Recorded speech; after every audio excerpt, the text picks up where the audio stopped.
नमस्कार दोस्तों, स्वागत है आपका हमारे YouTube चैनल जलधारी क्लासेस में। दोस्तों, ये है टीचिंग एप्टीट्यूड की रिवीजन क्लास उत्तराखंड डीएलएड 2024 के लिए।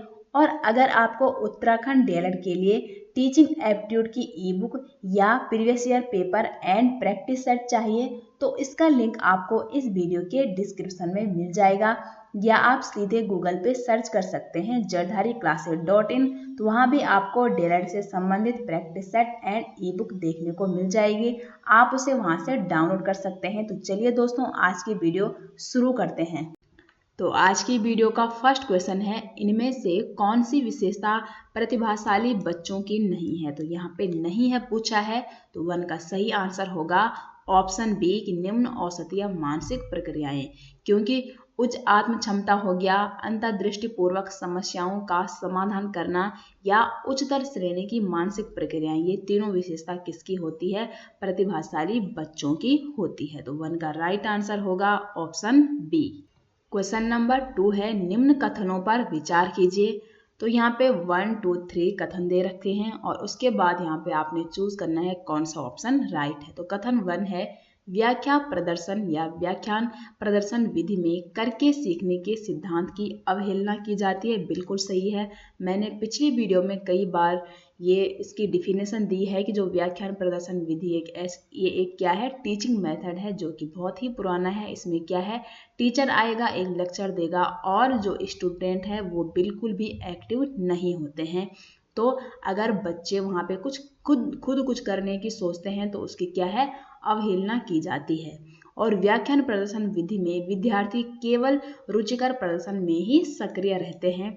और तीसरा है यहाँ पे, व्याख्यान प्रदर्शन विधि में शिक्षक की सभी कार्य करते हैं। शिक्षक ही होगा यहाँ पे, शिक्षक ही वहाँ पे सभी कार्य करते हैं, क्योंकि वो क्लास में आएगा और लेक्चर देगा। और जबकि जो स्टूडेंट है वो वहाँ पे एक्टिव नहीं रहते हैं, चुपचाप केवल सुनते हैं बस। तो यहाँ पे उपरोक्त में से कौन सा या कौन से विकल्प सत्य हैं? तो विकल्प तीनों यहाँ पे क्या है, सत्य हैं। तो 2 का राइट आंसर होगा ऑप्शन डी।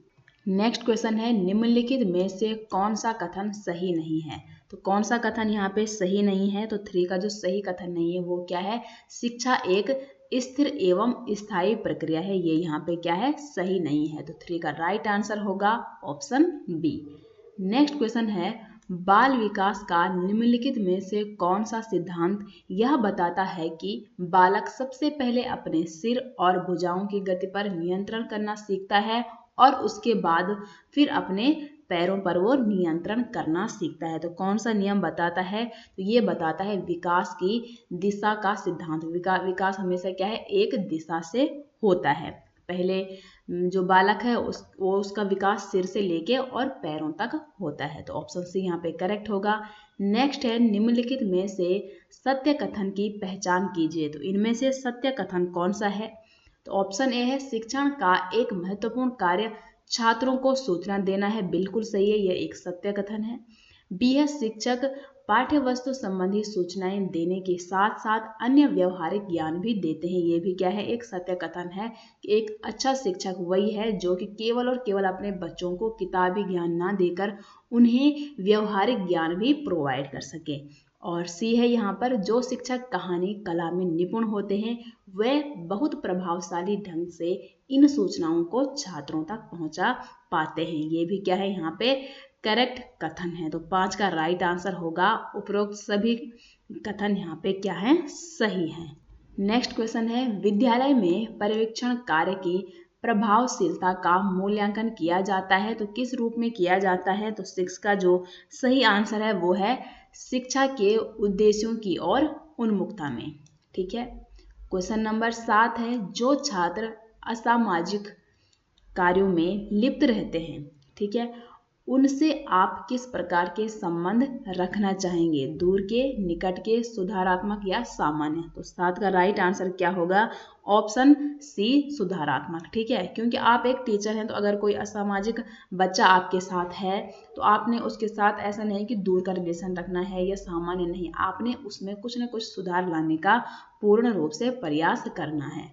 नेक्स्ट क्वेश्चन है, मूल्यांकन के उपकरणों का चयन किसके आधार पर किया जाता है? तो मूल्यांकन के उपकरणों का चयन यहाँ पे उद्देश्यों के आधार पर किया जाता है। तो 9 का राइट आंसर है ऑप्शन ए। क्वेश्चन नंबर 10 है, निम्न में से शिक्षण व्यवसाय के प्रति अभिवृत्ति या एटीट्यूड में शिक्षण व्यवसाय कार्य करती है। तो शिक्षण व्यवसाय कार्य करती है एक बौद्धिक कार्य के रूप में, सामग्री विज्ञान के रूप में भी कार्य करती है और सामाजिक सेवा के रूप में, यानी कि ऑप्शन डी होगा 10 का राइट आंसर। क्वेश्चन नंबर 11 है, मान लीजिए आपकी कक्षा के छात्र बहुत शरारती हैं। वे अपने शिक्षकों के लिए अनेक अशोभनीय बातें कक्षा के श्यामपट्ट पर लिख देते हैं। तो ऐसी स्थिति से आप किस प्रकार निपटेंगे? अगर बार बार कोई छात्र क्या है श्यामपट्ट पर आपके लिए भली बुरी बातें बोलते हैं तो आप इस समस्या से कैसे निपट सकते हैं? तो आप क्या करेंगे? तो 11 के आप ऑप्शन देख सकते हैं। तो आप यहाँ पे क्या करेंगे, कक्षा नायक जो कक्षा का क्या होता है लीडर या जो क्या होता है मॉनिटर होता है, तो उसको अपने विश्वास में लेंगे तथा ऐसे शरारती छात्रों की पहचान करेंगे। क्योंकि आप ऐसा तो है नहीं कि अगर जिस बच्चे ने ऐसा किया है आप हर टाइम उसके पीछे पड़े हैं, नहीं। आपने क्या करना है, जो क्लास मॉनिटर, क्योंकि वो हर टाइम क्लास में है और वो क्लास में देख भी रहा है कि कौन सा बच्चा कब क्या काम करता है। तो अगर आप उसको अपने विश्वास में लेंगे तो कहीं ना कहीं आप उन स्टूडेंट को सुधार सकते हैं। ऑप्शन ए यहाँ पे राइट होगा। नेक्स्ट क्वेश्चन है, शिक्षण में विभिन्न सहायक सामग्रियों का प्रयोग किया जाता है क्योंकि इससे क्या होता है, तो इससे शिक्षण कार्य और रुचिकर हो जाता है। अगर आप डिफरेंट टीचिंग मेथड या टीचिंग एड्स का यूज करते हैं तो आपका जो शिक्षण कार्य है वो रुचिकर हो जाता है। क्वेश्चन नंबर 13 है, सामान्य शिक्षण की प्रकृति होती है। तो सामान्यतः जो शिक्षण की प्रकृति वो एक सामाजिक प्रक्रिया है, एक गतिशील प्रक्रिया भी है और एक द्विध्रुवीय प्रक्रिया भी है। तो 13 का राइट आंसर है ऑप्शन डी। उपरोक्त सभी ऑप्शन यहाँ पे सही जवाब है। क्वेश्चन नंबर 14 है, विद्यालय और समाजीकरण के बारे में निम्नलिखित में से क्या सत्य है? तो विद्यालय और समाजीकरण के बारे में इन 4 ऑप्शन में से कौन सा ऑप्शन राइट है? तो 14 का जो राइट ऑप्शन है वो है विद्यालय समाजीकरण का एक महत्वपूर्ण कारक है। क्योंकि बालक का समाजीकरण सबसे पहले उसके परिवार में होता है और उसके बाद जब वो स्कूल में जाता है, विद्यालय में जाता है, वहां से भी उसका समाजीकरण पूर्ण रूप से होता है। क्वेश्चन नंबर 15 है, सरकारी स्कूलों में दोपहर के भोजन की योजना से लाभ यह है कि इससे क्या लाभ होता है?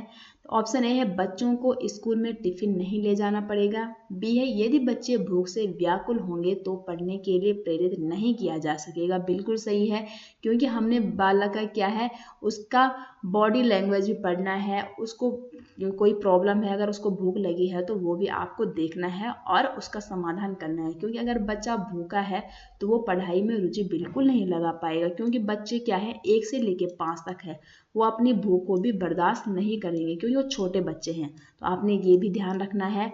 और निर्धन बच्चों को कुपोषण से बचाया जा सकेगा। जो बच्चे थोड़े पिछले इलाके से आते हैं, हो सकता है उनको घर में भोजन प्राप्त नहीं होता है, तो अगर सरकारी स्कूलों में दोपहर में उनको भोजन दिया जाएगा तो वो उनके लिए भी क्या है लाभदायक होगा। तो यहाँ पे राइट ऑप्शन होगा ऑप्शन डी। बी और सी दोनों यहाँ पे करेक्ट आंसर हैं। क्वेश्चन नंबर 16 है, यहाँ पे शिक्षा का प्रमुख व्यक्तित्व या उत्तरदायित्व क्या होता है? तो यहाँ पे क्या होता है, एक शिक्षा का उत्तरदायित्व, शिक्षण के प्रति समर्पण, विद्यार्थियों में शिक्षा के प्रति रुचि जागृत करना और शिक्षण के प्रति लगाव व निष्ठा, ये तीनों उत्तरदायित्व होते हैं एक शिक्षक के। तो 16 का राइट आंसर है यहाँ पे ऑप्शन डी उपरोक्त सभी। क्वेश्चन नंबर 17 है, यहाँ पर वयस्क अध्येता तथा किशोर अध्येता की व्यक्तिगत भिन्नताएं में निहित होते हैं। तो कौन कौन से यहाँ पे ऑप्शन राइट है? तो कार्य में ये दृढ़ता होती है इनमें और कर्म निष्ठा वाले होते हैं। तो 17 का भी राइट आंसर ऑप्शन सी है। 1 और 2 या ए और 2 ऑप्शन यहाँ पे क्या है राइट है। क्वेश्चन नंबर 18 है, यहाँ पर शिक्षण की सफलता के लिए महत्वपूर्ण तत्व कौन सा है? तो शिक्षण की सफलता के लिए यहाँ पे जो महत्वपूर्ण तत्व है वो है शिक्षा की कुशलता। और क्वेश्चन नंबर 19 है, पाठ्य में नैतिक शिक्षा के शामिल करने के विषय में आपका क्या विचार है?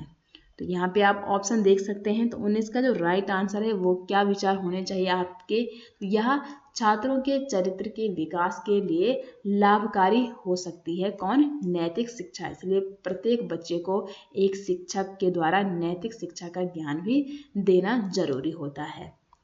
क्वेश्चन नंबर 20 है, मानव व्यक्तित्व परिणाम है। तो मानव व्यक्तित्व किसके परिणाम है?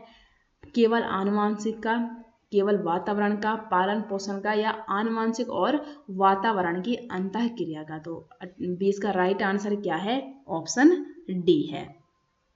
क्वेश्चन नंबर 21 है, शिक्षण के अर्थ को किसके परिप्रेक्ष्य में भली भांति से समझा जा सकता है? तो शिक्षण के अर्थ को किसके परिप्रेक्ष्य को भली प्रकार से समझा जा सकता है? तो एक सामूहिक क्रियात्मक, विशिष्ट, समुदाय, निर्वहन, प्रवृत्ति या संज्ञानात्मक ज्ञान। तो 21 का राइट आंसर है यहाँ पे ऑप्शन बी, विशिष्ट समुदाय के।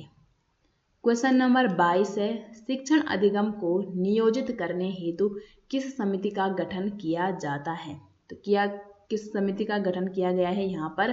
तो 22 का जो राइट आंसर है वो क्या होगा? ऑप्शन डी होगा कि पुस्तकालय समिति भी, छात्र सहायता समिति भी और छात्रवृत्ति समिति, तीनों यहाँ पे होंगे राइट आंसर क्वेश्चन नंबर 22 के। क्वेश्चन नंबर 23 है, विद्यालय का पुस्तकालय का निर्माण कहाँ किया जाना चाहिए? तो विद्यालय में अगर पुस्तकालय बनानी है तो उसका निर्माण कहाँ किया जाना चाहिए? तो 23 का राइट आंसर है ऑप्शन ए, एकांत स्थान पर, क्योंकि वहाँ बच्चों ने पढ़ना है और पढ़ने के लिए सबसे अच्छी जगह कौन सी होती है? जो एकांत होती है, जहाँ कोई हल्ला शोर नहीं है। क्वेश्चन नंबर 24 है, शिक्षक की क्रिया और व्यवहार का प्रभाव पड़ता है। तो शिक्षक की क्रिया और व्यवहार का प्रभाव छात्रों पर भी पड़ता है, विद्यालयों पर भी पड़ता है और समाज पर, यानी कि इन सभी पर। 24 का राइट आंसर है ऑप्शन डी। क्वेश्चन नंबर 25 है, समावेशी शिक्षा या इंक्लूसिव एजुकेशन में शिक्षक की सबसे कम महत्वपूर्ण विशेषता कौन सी है? तो सबसे कम महत्वपूर्ण विशेषता बताना है। तो 25 का यहाँ पे फिर राइट आंसर क्या होगा? ऑप्शन डी कि शिक्षक का आर्थिक सामाजिक स्तर। ठीक है। क्वेश्चन नंबर 26 है, जिन विश्वविद्यालयों में शिक्षा प्रदान करने के लिए केंद्रीय परिसर होता है उन्हें क्या कहा जाता है? तो उन्हें कहा जाता है केंद्रीय विश्वविद्यालय या सेंट्रल यूनिवर्सिटी। जैसे अपने उत्तराखंड में सेंट्रल यूनिवर्सिटी कहाँ स्थित है? पौड़ी गढ़वाल के श्रीनगर में। ठीक है। HNBGU क्या है? एक सेंट्रल यूनिवर्सिटी है। क्वेश्चन नंबर 27 है, विश्वविद्यालय स्तर की संस्थाओं में किस प्रकार की संस्थाओं को शामिल किया जाता है? तो इसमें केंद्रीय विश्वविद्यालय भी आते हैं, राज्य विश्वविद्यालय भी आते हैं और निजी विश्वविद्यालय भी आते हैं। तो 27 का सही आंसर क्या है? ऑप्शन डी, उपरोक्त सभी। क्वेश्चन नंबर 28 है, निम्नलिखित में से पुस्तकालय का मूल तत्व क्या है? तो पुस्तकालय का मूल तत्व क्या है? पुस्तकें हैं। ठीक है, क्योंकि पुस्तकालय हम क्यों बनाते हैं? वहाँ अच्छी अच्छी पुस्तकें हों जिनसे हमारे बच्चे, हमारे स्टूडेंट कुछ पढ़ पाए। तो ऑप्शन डी होगा यहाँ पे राइट आंसर। नेक्स्ट क्वेश्चन है क्वेश्चन नंबर 29, जिला शिक्षा अधिकारी की मुख्य जिम्मेदारी क्या है? तो जिला शिक्षा जो अधिकारी होता है उसकी जो मुख्य जिम्मेदारी होती है वो होती है स्कूलों को शैक्षिक मार्गदर्शन देना। तो 29 का करेक्ट आंसर है ऑप्शन डी। और आज की वीडियो का लास्ट क्वेश्चन है, निम्नलिखित में से वंचित बालकों के प्रकार कौन से हैं? तो वंचित बालकों के प्रकार यहाँ पे कौन से हैं? जो सामाजिक दृष्टि से वंचित बालक होता है, आर्थिक दृष्टि से वंचित बालक और अनुसूचित जाति एवं जनजाति के बालक, यानी कि SC और ST के बालक। तो ये सभी आते हैं वंचित बालकों की कैटेगरी में। तो 30 का राइट आंसर होगा ऑप्शन डी, उपरोक्त सभी। तो ये थी दोस्तों आज की वीडियो। उम्मीद करते हैं आपको ये वीडियो पसंद आई होगी और आपको इन 30 क्वेश्चन में से कितने क्वेश्चन आते हैं वो आप कमेंट बॉक्स में ज़रूर बताइएगा। तो मिलते हैं दोस्तों एक नई इंटरेस्टिंग वीडियो के साथ। तब तक के लिए आप सभी का बहुत बहुत धन्यवाद।